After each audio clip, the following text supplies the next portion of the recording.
Thanks to you, which is the robotics course and is available in the robotics training series. You will be fully familiar with all the important things in robotics so that you can design and build any robot you need. And now we come to the sweet part of the robotics course, which is to tell you what you will learn in the robotics training series and what skills you are going to acquire. A robotics training series will not include a course with several sessions. That is, we are not going to have just this session that we started now and a few more sessions in the future. And for this reason, we will have many sessions and chapters, and we have planned all the surprises and training in this field for you. That too, in the form of a practical course, that you can really use these trainings to train and build professional robots. And to the extent that you can even work in large companies or start your own school or company. That is, the power of these courses is this much, and literally, in this robotics training series, you will gain knowledge in all parts of robots, from simple robot design to advanced robots and even traditional robots, and even including the physical design of the robot, the mold and frame of the robot, and everything that can make a robotic product final and can be used. And in these training courses and robotics training series, you will learn one. So we have a very long course ahead of us in the state of robotics, and we have divided it into sections for all of you. Let's see in this session, which is the first session of the introductory robotics training course. What are we going to get acquainted with? To begin with, you must first become familiar with the main components and general structure of a robot. And you must know the important parts such as types of motors, microcontrollers, control circuits, and sensors well. In the following, we will first briefly describe the main structure of a simple robot. That is, you should know that now a robot on average, whether it is a simple robot or a screw robot in general, what numbers it has, because this will make you get a kind of an and go, and know that a robot has, for example, these parts with. Now we don't need to do this because we want to get to them that each part and themselves have several branches, so you first need to know the whole robot, which I want to teach Amy. And we will start with the motors because the motors are the main parts of the robot and for movement. Now this movement is not necessary. I mean like a car, for example, moving with 4 wheels. As soon as a robot wants to grab something with its arm, lift its head off the ground, fly, or move on the ground with wheels, all these movements require a motor, right? On this account, we have different types of motors, which we want to start with the motors, and let's go see what the robot's members look like for the beginning. And to start, you should first get to know the main members and the general structure of a robot well. And you should know the important parts, such as types of motors, microcontrollers, control circuits, and sensors well, which, in the following, we will first briefly refer to the main structure of a simple robot. So we want to start the discussion with types of motors. That is, we will introduce you to the types of important motors in the market that are most used. We are very busy with the parts we want to introduce to you, and they are used in different parts of a robot, which we will also use different types of motors in more advanced robot courses, and we will design and implement different robots. But the first motor that I want to introduce to you is a motor called DC motors, which you probably also know as armature. DC motors are very widely used, especially in the motion part of robots, and they are available and manufactured in different sizes and operating voltages. Depending on the type of project, you can choose the right airport for you. In the specialized industry, DC motors are called direct current motors or brush motors. So it can be called direct current motor or brushed motors, which can actually be the same as direct current motors or DC motors. In fact, the same armchairs and small cars that we see in spas and things like that are from DC bros. Cars, in general, the DC motor we are introducing here is used for movement in both directions, such as forward and backward. If we want to simulate continuous and rotating motion, such as the movement of a fan blade and such, we must use these motors, meaning they are actually used in such problems. One of the characteristics of these motors can be found in their name, which is the name we call brush motors, which refers to the structure of this type of DC motor, which is shown to you in this image and explained. What does it actually mean to him?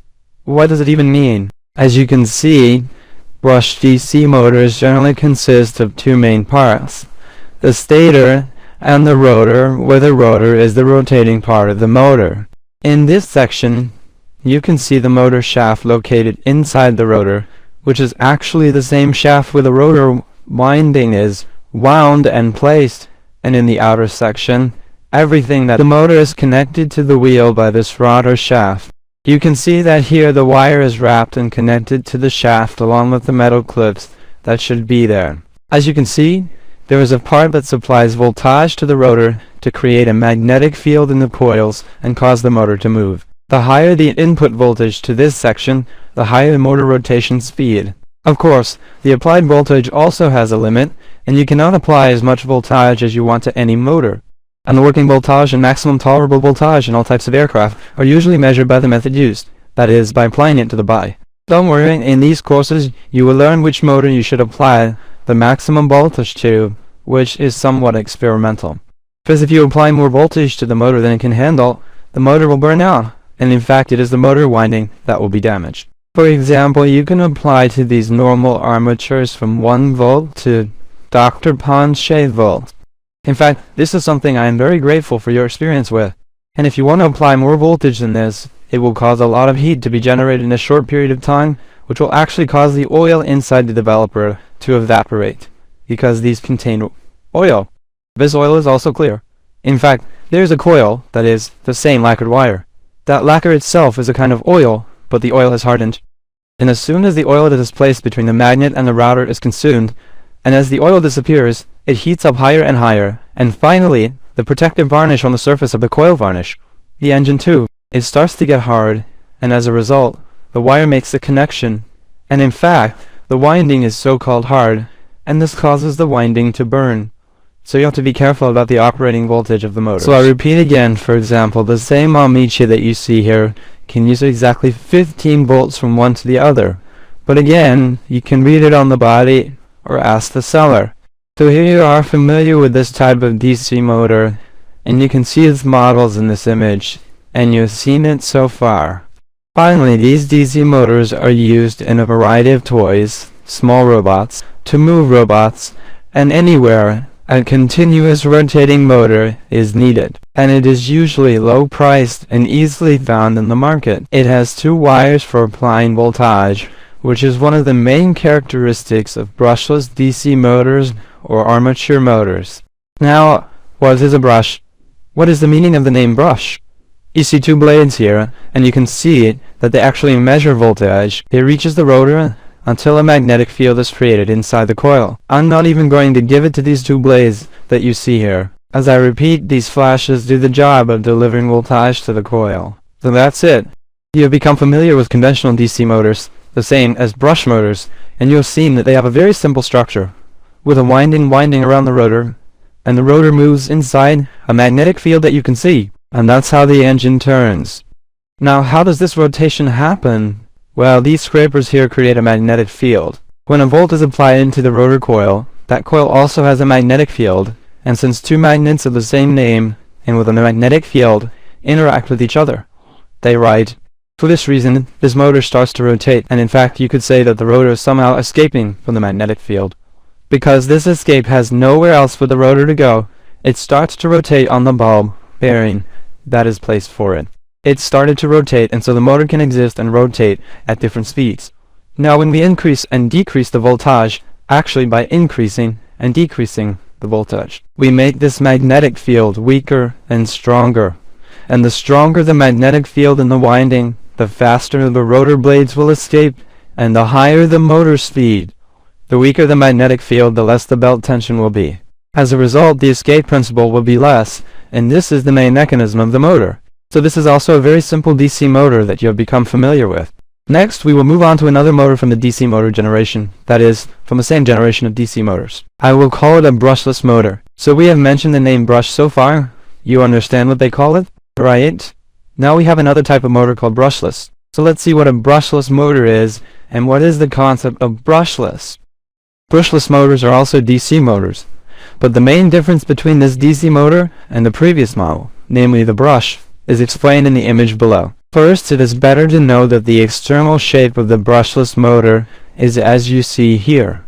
And even the appearance has a lot in common with DC brush motors, as you can see. This is a DC brush motor, and this is a DC brushless motor. As you can see in this image, you can see the internal structure of a DC brush motor here, and this image is the internal structure of a brushless motor.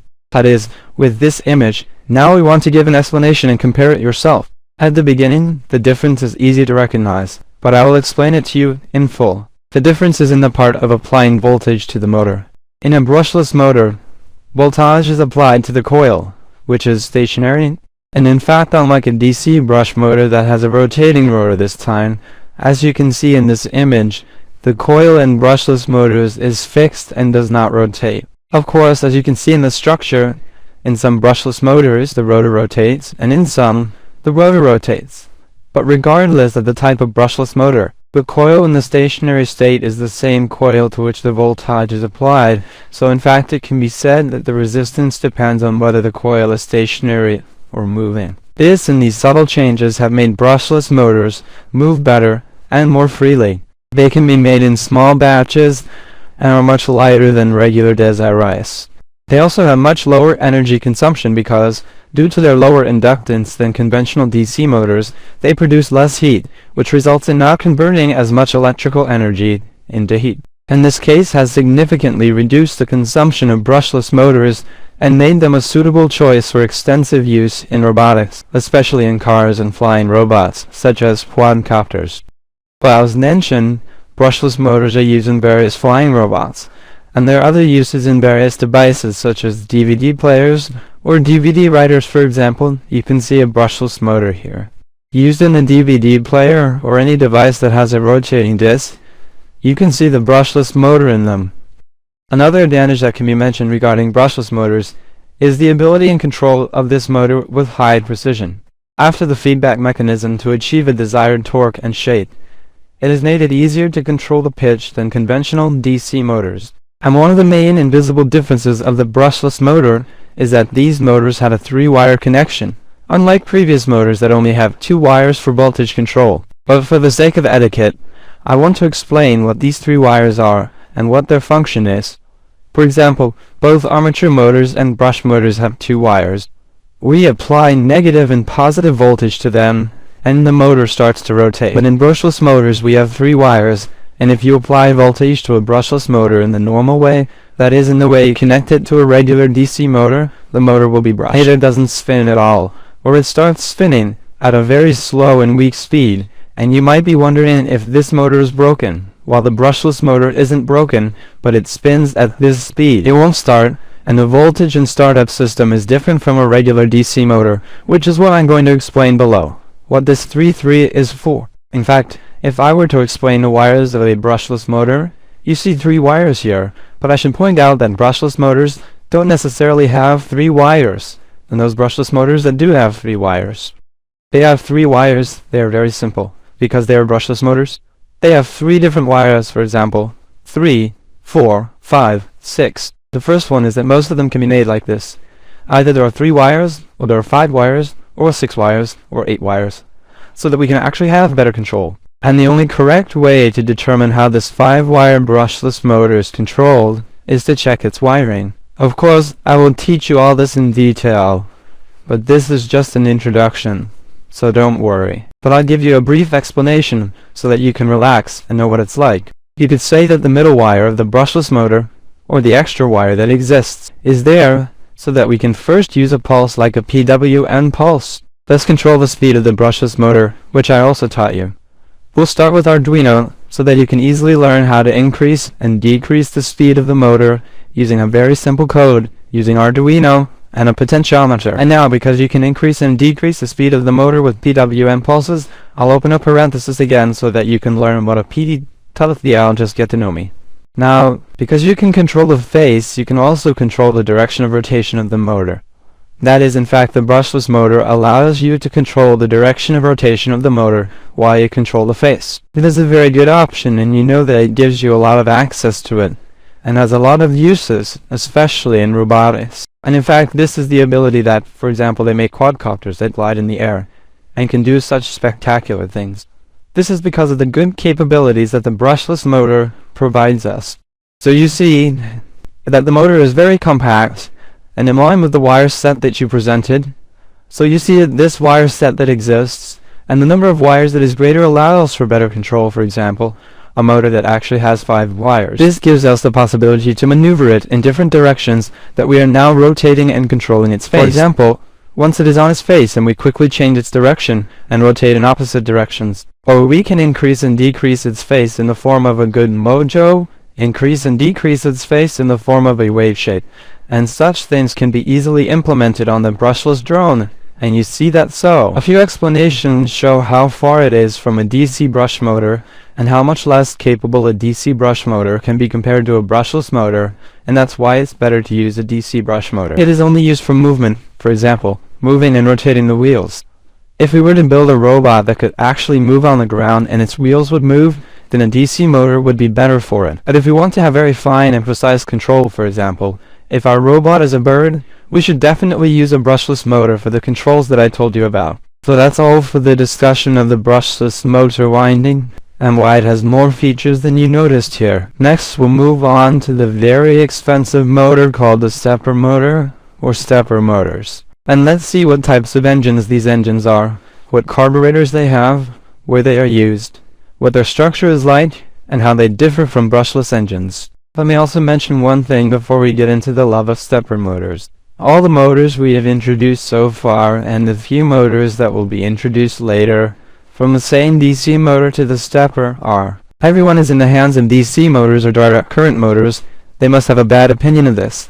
That is, if we want to handcuff motors to motors. AC and DC motors are discussed in detail, but now we will only focus on DC motors because robotics generally deals with DC motors, and it is very rare to use AC motors, which are almost never used in robotics. So let's see what a stepper motor is and where it has a carburetor.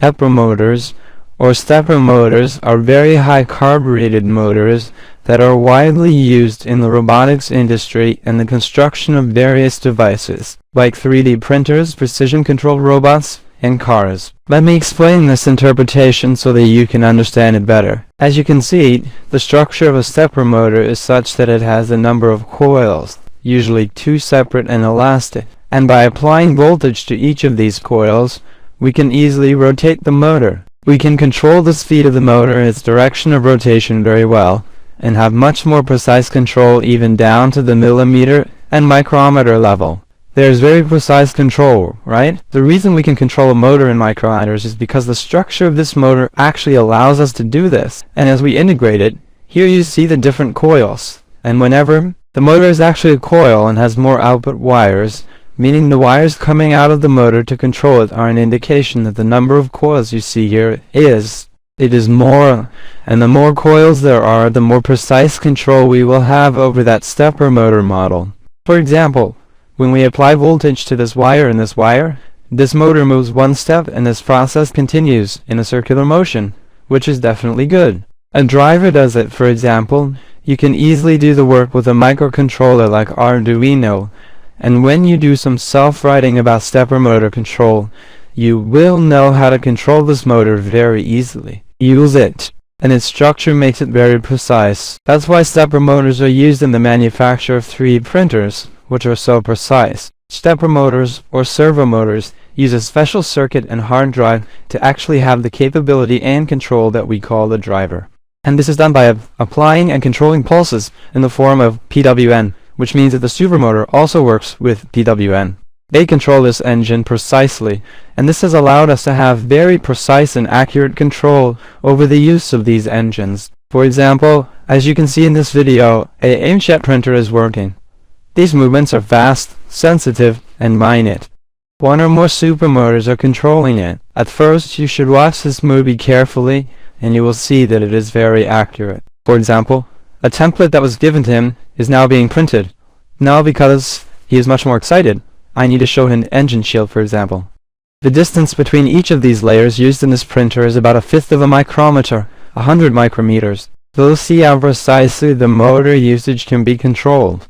And then just like that, the printer comes, for example. It makes a frame, and we actually put in a file, and it creates it for us in a visual form, and it gives the printer everything you need to use the matron. So you've seen that using a motor is one of the most important things in robotics, and it can be used in many different ways for many different projects. Well, since my goal in this session is just to introduce it, I won't go into too much detail about the structure and will limit myself to the explanations I've given so far, because when we get to designing robots, that time I will teach much smaller and important things along with the fact that we are traveling the brain part of a robot. Because in the introduction section, if I want to say, it's useless to explain the structure and some very important things for implementing a robot, because when we're building it, I have to tell you what this part is. Now, how can this fertilizer be drunk? How should we control the motor state?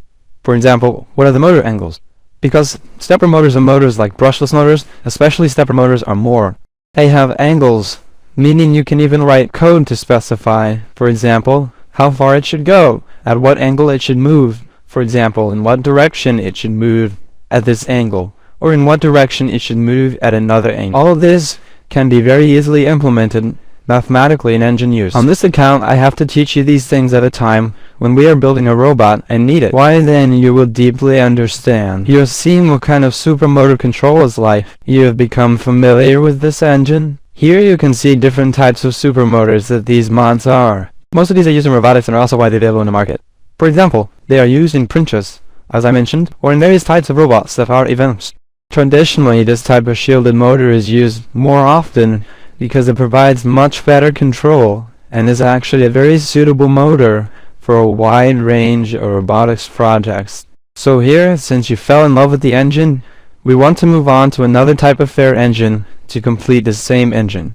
There is another type of motor called a servo motor, which is another generation of DC motors. Here you can see the shape and internal structure of a servo motor. If you have noticed, servo motor and stepper motor are actually very similar, and I put them together like this. You can see that the servos and motors also have this shape, but their internal structure is like this, and they are usually placed inside a package and inside a mold. The servos and motors, as you can see in the structure and shape, were made in a way that is actually a boxing ring. Unlike the previous few engines I introduced, they now have their own unique structure, with a head and a box-type engine, which has made them powerful engines, but their revs are low. For example, in ordinary DC motors, whether it is a brushless motor or a shield motor, you can have a very high face. So with more powers, you can expect a very high face from the motor. Within head motors, speed is usually not a criterion, and in fact, servo motors are not used at all as motors that, for example, move a robot at high speed. The main implication for servo motors is to actually move, for example, the arm of a robot at a certain angle. For example, we want to make a robot that has an arm that wants to grab something. Here, servo motors are used. Or if we want to make, for example, an automatic lock that has a lock, here we must use heads and motors. Or anything that we need to move very slightly in a certain direction. Even if we put a camera in a dream, we want the camera to move very slowly and slowly. For example, a real person. Although we can use a stepper motor for this purpose, but the servo motor is suitable for this type of project, and it is better to use it. That is why several different motors have been developed. You might say that when we, for example, using a stepper motor, we can do all this work, why should we have a servo for one, and a brushless for the other? Because in fact, each part has its own application and world. And just like everything else, when you want to control the angle of something, lock the arm, close something that needs to be done smoothly, or with a very high minute, it is better to use the servo motor here. The servo motor also has a motor structure similar to a brushless structure, meaning that brushless motors now have the same structure as a servo motor, and some even have a servo motor. Actually, their engine is a typical Lacy engine, but the main thing that makes the engine's performance different is really just the box sectioning that we see here. So it can be said that the main difference that a servo motor has, or servo motors have, from other motors is that it is precisely this servo drive that makes the work very different, and the structure of this motor different from other motors. But you can use any type of brush to smooth out a single-sided and straight-sided brush, although the brushless brush is generally used. But you can even put a stepper motor or a normal DC motor, but it is better that the motor is on the blacklist, or that a stepper motor is used, which is used to serve the motor, and it is smoother as I have explained here. We can easily use it for the same project, and we will use it. That is, we will use everything I have introduced to you so far, one by one, and we will implement real robots with ease. So you will be with us for projects, and you will learn these very easily, because we promise that you will be able to learn with these courses and robotics training series that will be published continuously in the future. You can learn robotics well and really know everything, and be able to work easily. So this is a discussion of motors. I introduced 4 very important and main motors used in the robotics industry in this session, and in the next sessions we will go into them. Types of sensors. Let me introduce you to what sensors are used in robotics apart from motors, and what sensors are needed in the robotics industry. And like engines, I will also introduce you to the types of sensors so that you are familiar with them. It is enough that you learned about the engines here on Friday. In the next meeting, the sensors were introduced, and in the next meeting as well. You will learn about different structures and actually different parts in this way, and in fact we can say that we will have 3, 4 sessions, or 5 sessions just introducing different parts of robotics. And after that we will get into the process of making robots. I will start making simple robots so that we can actually see how you made robots. And I hope this session was useful for you, and until the next session, God bless you.